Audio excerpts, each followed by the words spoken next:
दीदी, दीदी, विवाह के पश्चात तुम पति प्रेम में ऐसी डूबी कि हमें तो भूल ही गई। मैंने पिताश्री से कई बार कहा कि तुम्हें बुलाएं, किंतु उन्होंने मेरी विनती स्वीकार ही नहीं की। क्या बात है दीदी, तुम्हारी आंखों में अश्रु? सब कुशल तो है? पुत्री संज्ञा,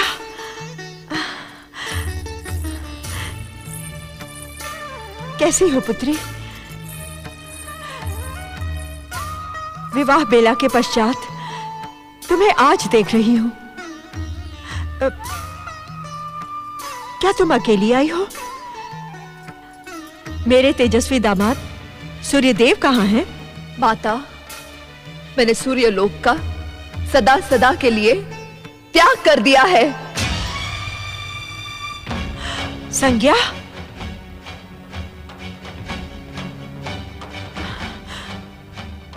अर्थात तुमने अवश्य अपने पति से कोई वाद विवाद किया होगा, उन्हें अप्रसन्न किया होगा। आप ये क्यों नहीं पूछते पिताश्री कि उन्होंने मुझे कितना अप्रसन्न किया है, मेरे स्वाभिमान को कितना अधिक आहत किया है। उस घोर अपमानजनक स्थिति में मैं भला कैसे रह सकती थी? तुम अब मां बन गई हो संज्ञा। क्या सूर्यलोक छोड़ते समय तुम्हें अपने पुत्र यम और पुत्री यमी का भी विचार नहीं आया? वे बालक नहीं है माताश्री। जब मैंने सूर्यलोक में ना रहने का निश्चय कर ही लिया तो उन सब की चिंता क्यों करूं? मैं सदा सदा के लिए यहां रहने आई हूं।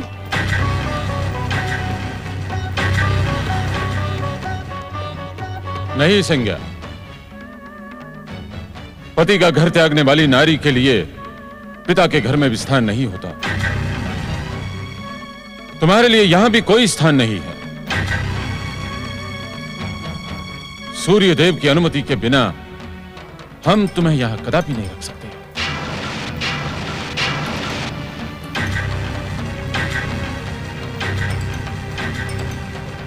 इतने अधिक कठोर ना बने पिताश्री। पुत्री बृहस्पति, धर्म के मार्ग पर चलने वाले व्यक्ति को पग पग पर परीक्षा देनी पड़ती है।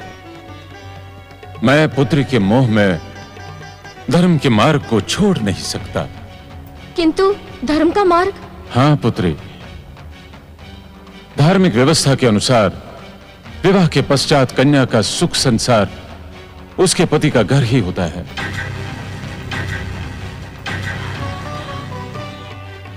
अपनी बहन से कहो कि वो सूर्यलोक लौट जाए और सूर्यदेव से अपने किए की क्षमा याचना करे। मैं वहां कदापि लौट कर नहीं जाऊंगी, ये मेरी प्रतिज्ञा है पिताश्री। तो पिता के घर में भी तुम्हारे लिए कोई स्थान नहीं है संज्ञा। जैसे तुम आई थी वैसे ही लौट जाओ। हाँ हाँ, लौट जाऊंगी। जब पति द्वारा अपमान नहीं सहा तो पिता का क्यों सहूंगी? हाँ। पुत्री संज्ञा। दीदी, संज्ञा का अनादर न करें स्वामी। दीदी को बुला लें पिताश्री। संज्ञा बड़े हठी स्वभाव की है, कुछ अनर्थ न कर ले। जगदीश्वर भगवान विष्णु की इच्छा यदि अनर्थ की ही होगी तो वो भी मुझे स्वीकार है, किंतु मैं अपने धर्म पथ से डिग नहीं सकता। मैं विवश हूं, विवश हूं मैं।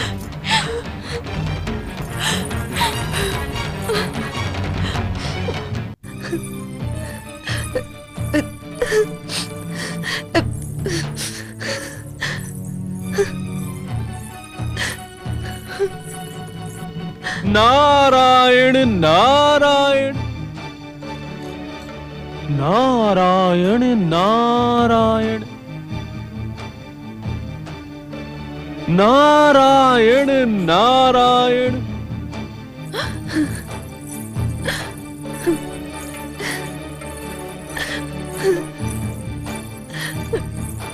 नारायण नारायण। अपने पति ग्रह को त्याग कर तुमने उचित नहीं किया देवी संज्ञा। परमपिता ब्रह्मदेव के आदेश पर मैंने तुम्हारा विवाह संबंध सूर्यदेव जैसे तेजस्वी ग्रहपति के साथ जोड़ा था, नारायण नारायण। तुम्हें इस दुर्दशा में देखकर मैं अपने आप को ही दोषी समझने लगा हूं।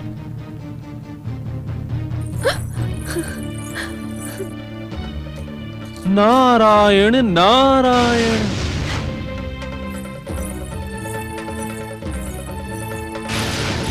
नारायण नारायण। प्रणाम देवर्षि नारद।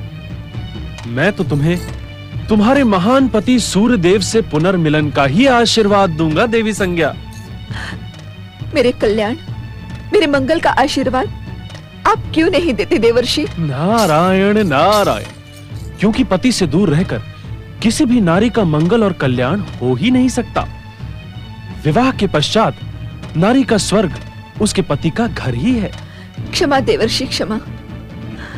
आप जिस पतिगृह को स्वर्ग संबोधित कर रहे हैं, आपके उसी स्वर्ग में मैंने नरक से भी भयानक यातना झेली है।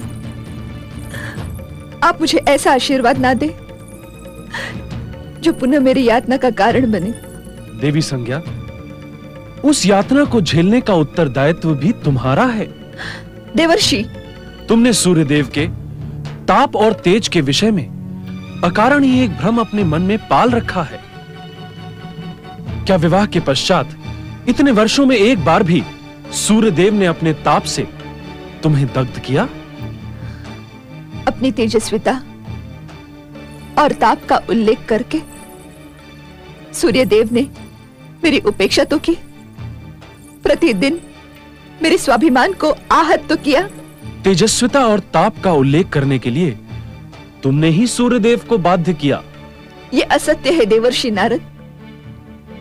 सत्य तो ये है कि सूर्यदेव के तेज के बिना इस संसार की कल्पना ही नहीं की जा सकती। इसीलिए आप सब मुझे अपमानित कर रहे हैं। नारायण नारायण।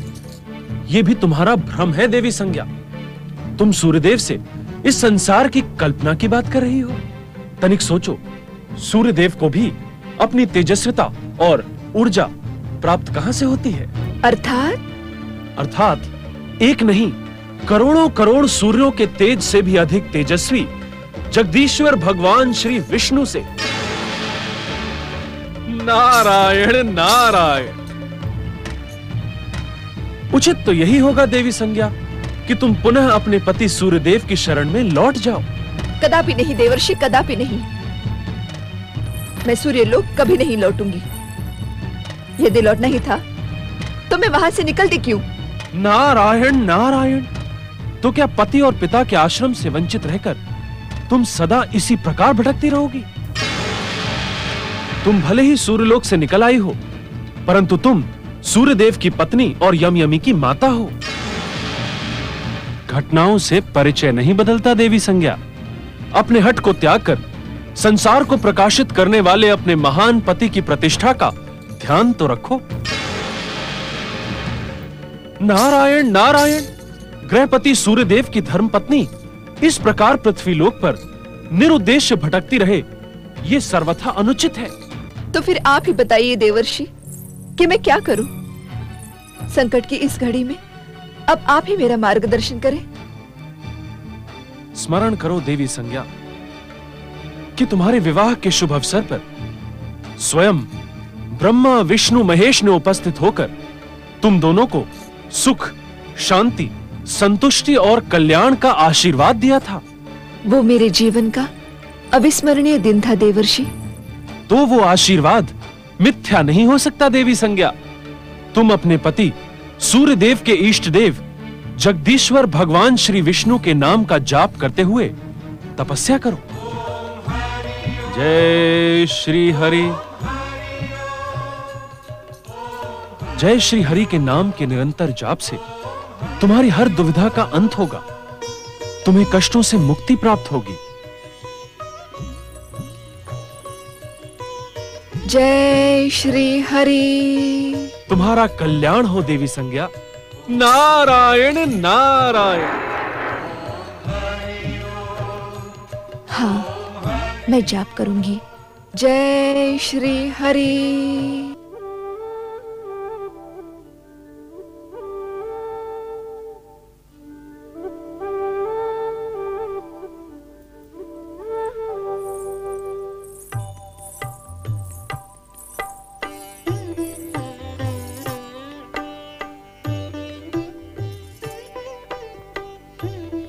महाप्रभु, स्वामी,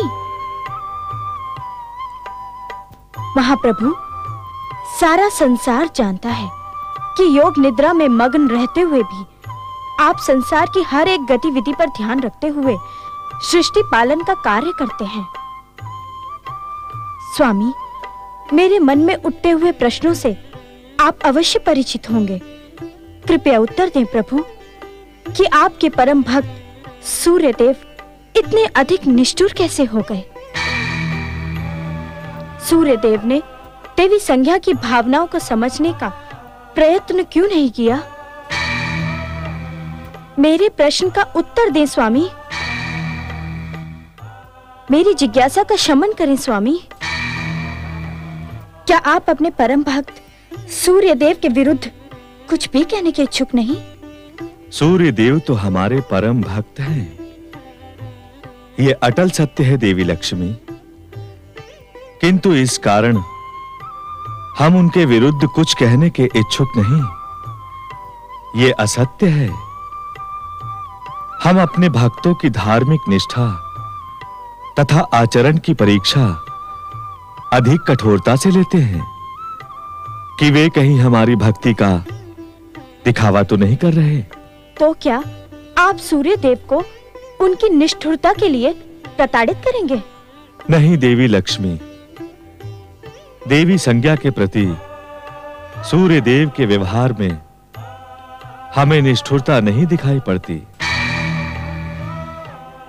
स्वयं देवी संज्ञा ने आशंकाओं और भ्रम से अपना जीवन कष्टमय कर लिया है। हमें उनके प्रति तनिक भी अपेक्षा भाव नहीं है। किंतु इस दुर्घटना की उत्तरदायी वे स्वयं ही हैं। देवी संज्ञा का एकाएक सूर्य लोक तथा सूर्य देव को त्यागना अनुचित है देवी लक्ष्मी। परंतु स्वामी, आपके परम भक्त तथा संसार में आपकी प्रेरणा के रूप में विख्यात देवर्षि नारद के कहने पर अब देवी संज्ञा आपकी आराधना के लिए तत्पर हुई हैं। क्या अब भी आप उनके संकट का अंत नहीं करेंगे? महादेवी, एक नारी के दुख तथा अपमान को देखकर तुम्हारा नारीत्व जागृत हो गया है। किंतु तनिक सोचो कि जो नारद संसार में हमारी प्रेरणा के रूप में विख्यात है, क्या वो बिना हमारा निर्देश पाए देवी संज्ञा को परामर्श देने गए होंगे? अर्थात देवी संज्ञा को दुख और कष्टों से मुक्ति मिलेगी, अपमान और यातना के स्थान पर सम्मान और प्रेम मिलेगा। यदि वो सच्चे हृदय से हमारी आराधना करने में सफल होगी तो ऐसा ही होगा महादेवी। जो भक्त अपनी समस्त माया, मोह, पाप, दोष, अहंकार को त्याग कर हमारी शरण में आ जाता है, हम उसके समस्त कष्टों का अंत कर देते हैं। स्वामी, तुम निश्चिंत रहो महादेवी। संज्ञा के हृदय में उठता ब्रह्मजाल अवश्य नष्ट होगा। उसे अपने कर्तव्य का ज्ञान होगा। दूसरी ओर सूर्य देव भी सत्य को समझेंगे। परंतु क्या स्वामी? परंतु उससे पूर्व सूर्य देव और देवी संज्ञा के जीवन में अनेक विचित्र घटनाएं घटित होंगी।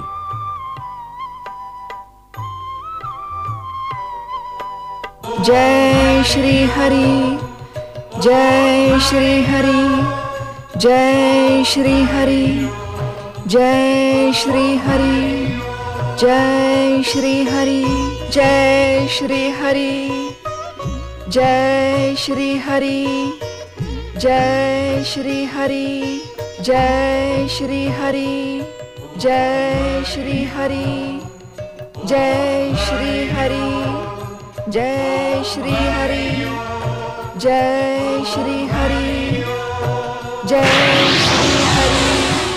जय श्री हरि, जय श्री हरि, जय श्री हरि, जय श्री हरि, जय श्री हरि, जय श्री हरि, जय श्री हरि, जय श्री हरि।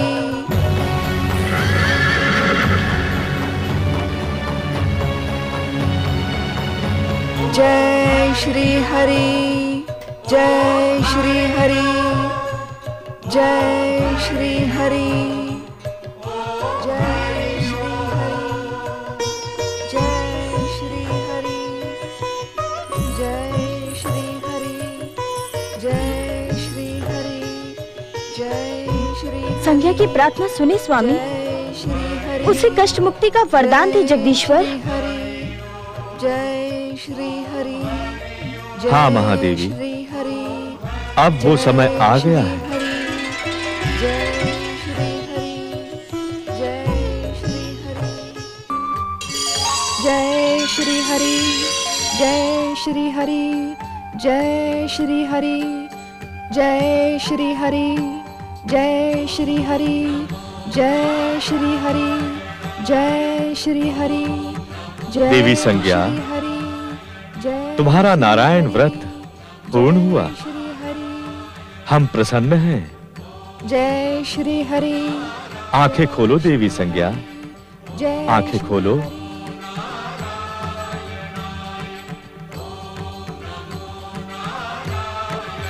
प्रभु। हे जगत पालक, आपको प्रणाम। हे भक्त वत्सल, हे चतुर्भुज भगवान विष्णु, आप परम दयालु हैं। आपके प्रत्यक्ष दर्शन पाकर मेरा जीवन धन्य हुआ। हे जगदीश्वर, अब आप ही मेरी दुविधा और कष्टों का अंत करें। तुम्हारी दुविधा का कारण स्वयं तुम्हारा मन है। अपनी कष्टों का कारण भी तुम ही हो। हम तो तुम्हारे मन का भ्रम जाल तोड़ने तथा तुम्हारी इच्छा पूर्ति के लिए ही यहां प्रकट हुए हैं। तुम अपने पति सूर्यदेव से पुनर्मिलन के इच्छुक हो अथवा नहीं।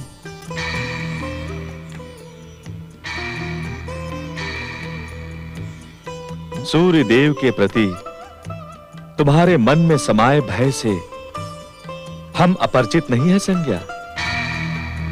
तुम्हारे भय को इसी क्षण हम अपनी दिव्य शक्ति से समाप्त कर देंगे। उसके पश्चात तुम स्वयं अपने पति से मिलने के लिए उत्सुक हो जाओगी। क्या आपकी दिव्य शक्ति के प्रभाव से उनके मन से मेरी उपेक्षा का भाव भी समाप्त हो जाएगा? अवश्य, किंतु उसके लिए तुम्हें एक भिन्न प्रकार की तपस्या करनी होगी। सूर्य देव से पुनर्मिलन होने तक प्रतीक्षा भी करनी होगी। आप मेरे कल्याण के लिए जो कुछ भी उचित समझे वही करे प्रभु।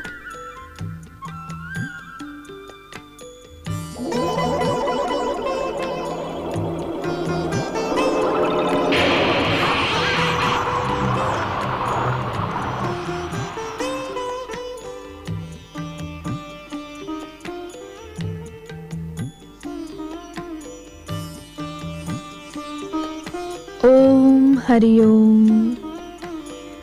देवी संज्ञा के शरीर की छाया से आकार प्राप्त करने के कारण संसार तुम्हें देवी छाया के नाम से संबोधित करेगा।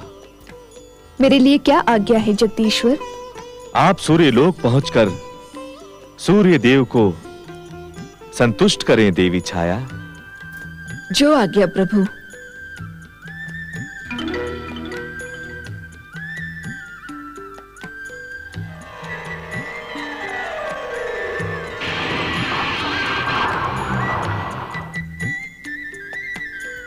भगवान श्री विष्णु, ये कैसा विचित्र रूप प्रदान कर दिया आपने मुझे।